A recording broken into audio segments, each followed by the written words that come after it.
వరుస షాక్లు ఇస్తోంది బిఎల్ఏ. ఈ వారం 10 రోజులుగా పహల్గామ్ ఉగ్రదాడి ఘటన తర్వాత నుంచి సుమారుగా 100 మంది పాకిస్తాన్ ఆర్మీని మట్టుబెట్టింది, నేలకూల్చింది బలూచిస్తాన్ లిబరేషన్ ఆర్మీ. బలూచిస్తాన్ వేర్పాటువాదం మీ అందరికి తెలిసిందే. బలూచిస్తాన్ వేర్పాటువాదానికి సంబంధించి కొన్ని రోజుల నుంచి పోరాటం కొనసాగుతుంది. ఒకసారి బలూచిస్తాన్ సంబంధించి మ్యాప్ కూడా మీకు చేసే ప్రయత్నం చేస్తాను నేను. సో దాంట్లో బలూచిస్తాన్ లిబరేషన్ ఆర్మీ విరోచితమైనటువంటి పోరాటాన్ని అక్కడ కొనసాగిస్తోంది. పాకిస్తాన్ ఆర్మీ పైన పెద్ద ఎత్తున పోరాటం కొనసాగిస్తోంది. మొన్న మీరు చూసారు, మొన్న ఏకంగా పాకిస్తాన్ ఆర్మీ ప్రయాణిస్తున్నటువంటి ఒక ట్రక్ ని నేలమట్టం చేసింది. దాంట్లో సుమారుగా 14 మంది పాకిస్తాన్ ఆర్మీలు ఉన్నారు. కువెట్టా ప్రాంతాన్ని కైవసం చేసుకుంది. అక్కడ ఉన్నటువంటి పాకిస్తాన్ బలూచిస్తాన్ ఉన్నటువంటి కంచ్ అనేటువంటి ఒక ఏరియాని కూడా కైవసం చేసుకుని అక్కడి ప్రభుత్వ కార్యాలయాల్ని, ప్రభుత్వ సంస్థల్ని మొత్తాన్ని కూడా స్వాధీనపరుచుకుంది. సో తాజాగా 39 ప్రాంతాల్లో బిఎల్ఏ భీకరంగా దాడులు చేస్తోంది. సో పాక్ పై మరోసారి బలూచ్ ఆర్మీ పెద్ద ఎత్తున దాడికి తెరలేస్తోంది. ఈ పాకిస్తాన్ కుక్కల్ని ఊచకోతకు వస్తోంది బలూచిస్తాన్ లిబరేషన్ ఆర్మీ. మాంగోచార్ పట్టణాన్ని ఇప్పుడు బిఎల్ఏ స్వాధీనం చేసుకుంది. పోలీస్ స్టేషన్లు, పోలీసులను కూడా బలూచ్ ఆర్మీ నిర్బంధించేసింది, దాడులు చేసింది. తామైనంటూ బలూచ్ ఆర్మీ ఒక లేఖ ద్వారా కూడా పొందుపరిచింది. ఒకసారి లేఖ చూద్దాం.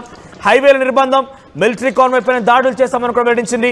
ఒకసారి లేఖ చూస్తుంటే ఇక్కడ we claim responsibility for attacks of 39 different locations across Balochistan.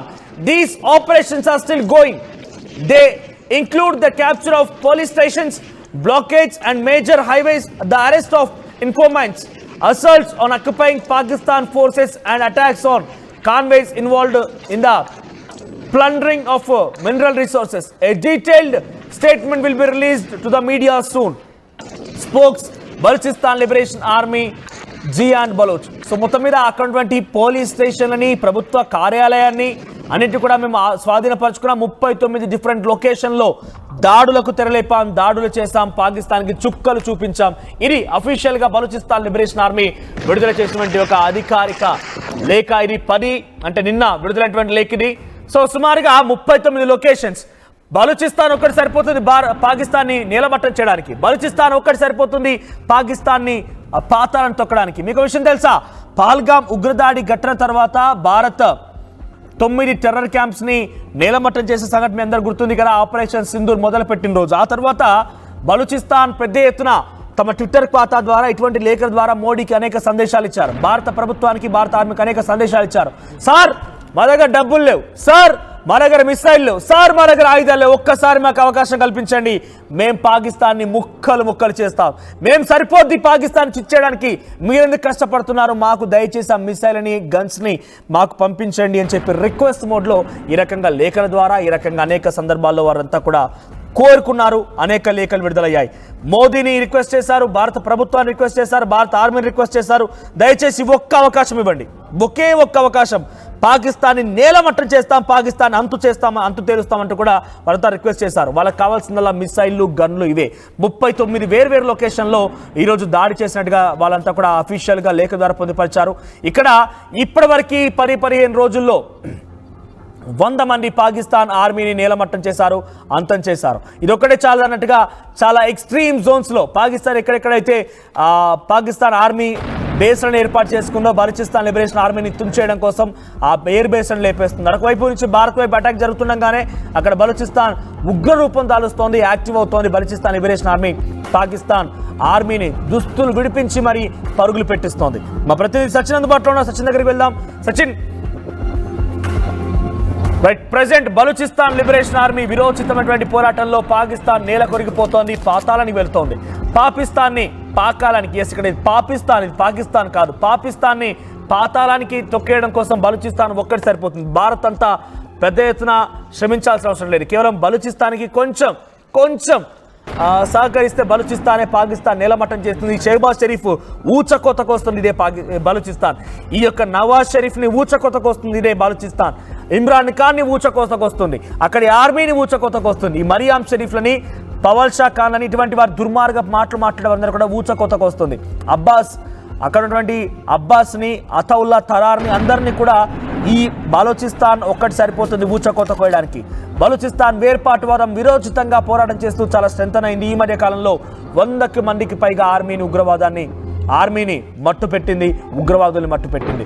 So Balochistan Liberation army ఏకంగా అక్కడ ట్రక్ కనబడుతోంది కదా, ఆ ట్రక్లో ప్రయాణించేటువంటి 14 మంది ఆర్మీని ఒక్క దెబ్బతో లేపేసి చూస్తున్నారు. కానీ అన్ని కూడా బలూచిస్తాన్ లిబరేషన్ ఆర్మీ చేసిందే.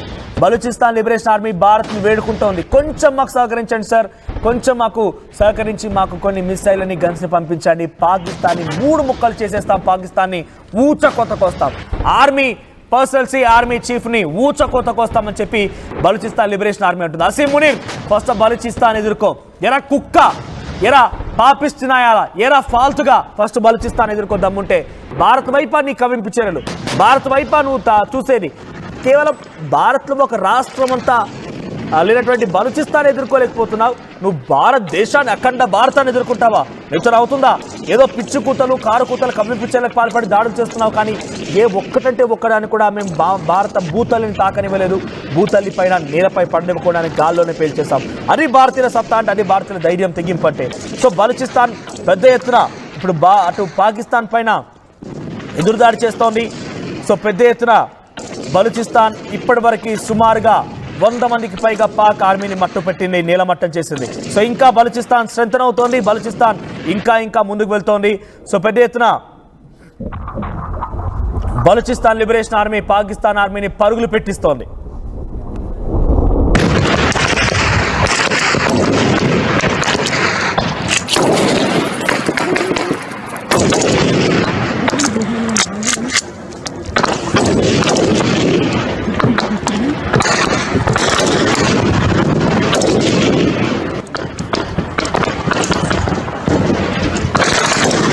బలూచిస్తాన్ ఇప్పటికే చాలా ప్రాంతాలు 39 ప్రాంతాలని స్వాధీనం చేసుకున్నట్టుగా చెప్తోంది. 100 మందికి పైగా పాక్ ఆర్మీని మట్టు పెట్టింది. హైవేలని, ప్రభుత్వ కార్యాలయాలని, ప్రభుత్వ సంస్థల మొత్తాన్ని కూడా స్వాధీనపరుచుకుంది. బలూచిస్తాన్ ఒక్కటి సరిపోతుంది పాకిస్తాన్ని అబ్బా అనిపించడానికి, పాకిస్తాన్ని మొత్తం నేలమట్టం చేయడానికి, పాకిస్తాన్ని పాతరేయడానికి, పాకిస్తాన్ని పాతాలను తొక్కడానికి బలూచిస్తాన్ లిబరేషన్ ఆర్మీ విరోచితంగా పోరాటం చేస్తోంది. వారు అడిగేది ఒకటే భారత్ నుంచి, దయచేసి కొంచెం సహకరించండి సార్ అంటూ బలూచిస్తాన్ భారత్ అడుగుతోంది. భారత ఆర్మీని, భారత ప్రధానిని, భారత ప్రభుత్వాన్ని వేడుకుంటోంది. మొన్న మధ్య బహుశా మీరు చూసే ఉంటారు సోషల్ మీడియాలో బలూచిస్తాన్ లిబరేషన్ ఆర్మీకి సంబంధించినటువంటి ఆ మహిళలు భారతావరిని, భారత ప్రభుత్వాన్ని, భారతాన్ని కోరుకున్నారు, కొంగు చాచి వేడుకున్నారు. అంతా కూడా సోషల్ మీడియాలో కొన్ని వీడియోలు వైరల్ అయ్యాయి, మీరు కూడా బహుశా చూసే ఉంటారు.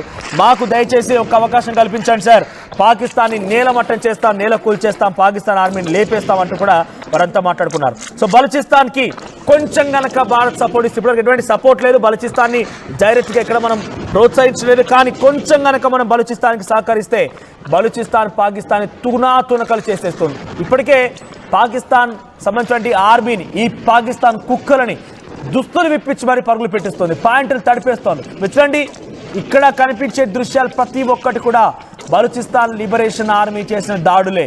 బలూచిస్తాన్ లిబరేషన్ ఆర్మీయే అక్కడి వాహనాలను తగలపెడుతోంది, రోడ్లను ధ్వంసం చేస్తోంది, పాకిస్తాన్ని పరుగులు పెట్టిస్తోంది.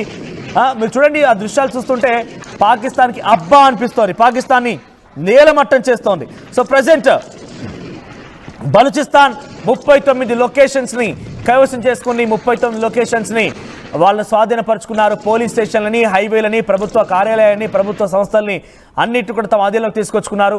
సో క్వెట్టా ప్రాంతంలో, కచోలని ప్రాంతంలో ఈ అన్నిటిని కూడా పాకిస్తాన్ సంబంధించినటువంటి ఆధీనంలో ఉన్నటువంటి ఆ ప్రాంతాన్ని మొత్తం కూడా బలూచిస్తాన్ కైవసం చేసి. ఒకసారి ఆ సౌండ్లు విందాం, ఆ బాంబుల శబ్దాలు పాకిస్తాన్ చెవులో నుంచి రక్తాలు కారిస్తున్నాయి, రక్త కన్నీరు పెడుతోంది.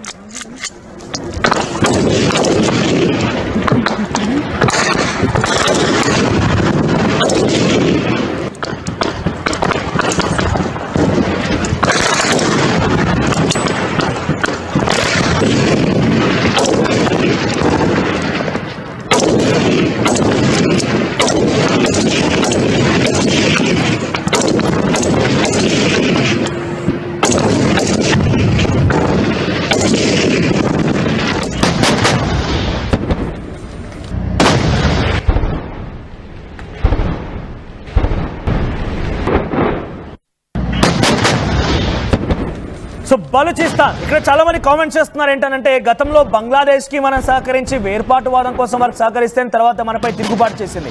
ఎస్, ఆలోచనలో బాగానే బలూచిస్తాన్ ఎంత వేడుకున్నా, ఏడ్చి గగ్గోలు పెట్టినా కూడా మనం సహకరించడం లేదు.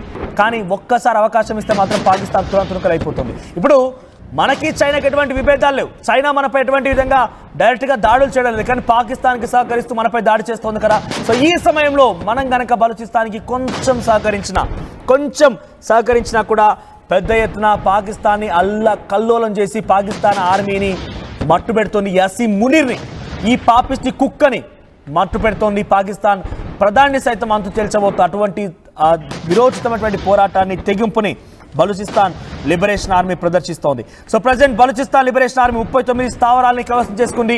అక్కడ నుంచి పాకిస్తాన్ ఆర్మీని తరిమి కొట్టింది, పాకిస్తాన్ ఆర్మీని పరుగులు పెట్టించింది, వాళ్ళని బట్టలుడదీసి తరిమి కొట్టింది. అక్కడ నుంచి 39 ప్రాంతాల్లో దాడులు చేసి 39 ప్రాంతాలను కవసం చేసుకుంది. దాదాపుగా ఇప్పటికే బలూచిస్తాన్ లిబరేషన్ ఆర్మీ దాదాపుగా 25% అంటే వారినటువంటి పూర్తి స్థాయి స్థానాలను 25% కైవసం చేసుకుంది. క్వెట్టా ప్రాంతాన్ని కైవసం చేసుకుంది, కచ్ ప్రాంతాలని కైవసం చేసుకుంది. అంటే అక్కడ పాకిస్తాన్ బలూచిస్తాన్ అటువంటి కచ్ ప్రాంతాన్ని కైవసం చేసుకుంది. సో ఈ రకంగా 25% తమ భూభాగాన్ని కైవసం చేసుకునే ఒకవైపు బలూచిస్తాన్ యాక్టివ్ అవుతోంది, భారత్ పాకిస్తాన్పై దాడులు తెరలేపుతోంది. ఈ నేపథ్యంలోనే ఇక్కడ మ్యాప్ చూసారు కదా, ఆ గ్రీన్ కలర్లో కనిపించేదంతా పాకిస్తాన్ పక్కనే బలూచిస్తాన్. అయితే ప్రస్తుతం బలూచిస్తాన్ పాకిస్తాన్ ఒక్కటే, మొత్తం పాకిస్తాన్గా చెప్పబడుతోంది. కానీ బలూచిస్తాన్ వేర్పాటువాదులు తమకి వేరే దేశం కావాలని పోరాడుతున్నారు. 1948 నుంచి కూడా వాళ్ళ యొక్క పోరాటం కొనసాగుతుంది. తాజాగా బలూచిస్తాన్ లిబరేషన్ ఆర్మీ ఒక ఉగ్రవాద సంస్థగా మారిపోయి పెద్ద ఎత్తున పాకిస్తాన్ని కల్లోలం చేస్తోంది, పాకిస్తాన్ పైన దాడులు చేస్తోంది. సో 40% ఆ భూభాగంలో, పాకిస్తాన్ భూభాగంలో 40% బలూచిస్తానే ఉంటుంది. సుమారుగా 60% వరకు అక్కడ ఎకనామిక్ రిసోర్సెస్ని బలూచిస్తానే సమకూరుస్తుంది. ఈ నేపథ్యంలో తమకి స్వతహాగా రిసోర్సెస్ కావాలి, స్వతహాగా ఏలుకునేటువంటి ఆ శక్తి కావాలి అని చెప్పి వారంతటా వారు లిబరేషన్ ఆర్మీని ఏర్పాటు చేసుకొని పాకిస్తాన్ పైన దాడికి తెరలేస్తున్నారు. బలూచిస్తాన్ లిబరేషన్ ఆర్మీ పాకిస్తాన్ని నేలమట్టం చేస్తోంది, పాకిస్తాన్ని అల్లాడిస్తోంది. ఒక్కసారి బలూచిస్తాన్కి చిన్నగా సహకరిస్తే పాకిస్తాన్ని నేలమట్టం చేసేసి పాకిస్తాన్ని ముక్కలు చేయడం బలూచిస్తాన్కి చాలా ఈజీ పని. కేవలం మన భారతదేశంలో ఒక చిన్న రాష్ట్రం అంతైనటువంటి బలూచిస్తాన్ని పాకిస్తాన్ అల్లాడిస్తోంది, పాకిస్తాన్కి ముచ్చమటలు పట్టిస్తుందనంటే ఇక నిజంగానే కనుక వారుకున్నటువంటి ధైర్యం ఎకనామిక్ రిసోర్స్ కనుక సహకరిస్తే పాకిస్తాన్ని పూర్తిగా లేకుండా చేయడం ఖాయంగా కనబడుతోంది. ఏదేమైనా పాకిస్తాన్ కొంత బలూచిస్తాన్ని చూసి భయపడిపోతోంది, పరుగులు పెడుతోంది. మీరు గమనిస్తే ఆ మ్యాప్లో కనిపించేదంతా కూడా బలూచిస్తాన్ లిబరేషన్ ఆర్మీ ఆధీనంలో ఉంది ప్రస్తుతానికి. కొంతగా వాళ్ళు ఇంకా ముందుకు వెళ్తున్నారు. బలూచిస్తాన్ అక్కడటువంటి ఆర్మీ సైన్యాన్ని దెబ్బ కొడుతోంది, అక్కడ నుంచి పరుగులు పెట్టిస్తోంది. సో ఇక్కడ చాలా మంది కామెంట్ చేస్తున్నారు, అజిత్ తోవల్ ఒక్కసారి వారికి సహకరించండి అని చెప్పి అంటున్నారు కదా. ఎస్, డెఫినెట్గా అదే కనుక జరిగితే బలూచిస్తాన్ పాకిస్తాన్కి చుక్కలు చూపించడం ఖాయం, పాకిస్తాన్ని పరుగులు పెట్టించడం ఖాయం. ఇప్పటికే పాకిస్తాన్లో 40% బలూచిస్తాన్ వాళ్ళకి సంబంధించి వాళ్ళంతటా వాళ్ళే. మీరు అంటున్నారు, చాలా మంది కామెంట్ చేస్తున్నారు, సత్తిరెడ్డి నక్కలని కామెంట్ చేశారు. సో ఇండియా కంటే బలూచిస్తాన్ బెటర్ అని. ఇక్కడ మనం ఎవరిని పోల్చాల్సిన పని లేదు, దయచేసి ఎవరిని పోల్చాల్సిన అవసరం లేదు. ఇండియాలో ఒక చిన్న రాష్ట్రం మాత్రమే బలూచిస్తాన్, కానీ వాళ్ళ పోరాటం గొప్పది. వాళ్ళ యొక్క ఆరాటం, వాళ్ళ యొక్క విరోచితమైన పోరాటమే ఈరోజు బలూచిస్తాన్ని దేశ విదేశాలు తెలిసే విధంగా చేసింది. అది కూడా ఒక దేశం ఉంది అని చెప్పి, అది కూడా ఒక దేశం లాంటిది పోరాడుతుందని చెప్పి అందరికీ తెలిసింది. సో ఇండియాలో ఒక చిన్న రాష్ట్రం లాంటిది బలూచిస్తాన్ పాకిస్తాన్ని అల్లాడిస్తోంది. అంతలా ఒక చిన్న దేశాన్ని, అందులో ఉన్నటువంటి అంతర్గత యుద్ధాన్ని తట్టుకునేటువంటి ఈ షెహబాజ్ షరీఫ్ కుక్క, ఎరా కుక్క, అక్కడి లోపల అంతర్గత యుద్ధాన్ని తట్టుకోలేని నువ్వు భారత్తో పోరాటం దిగుతావా? భారత్ పైన విజయం సాధించాలని చెప్తావా? సో బలూచిస్తాన్ లిబరేషన్ ఆర్మీ ఇప్పటికే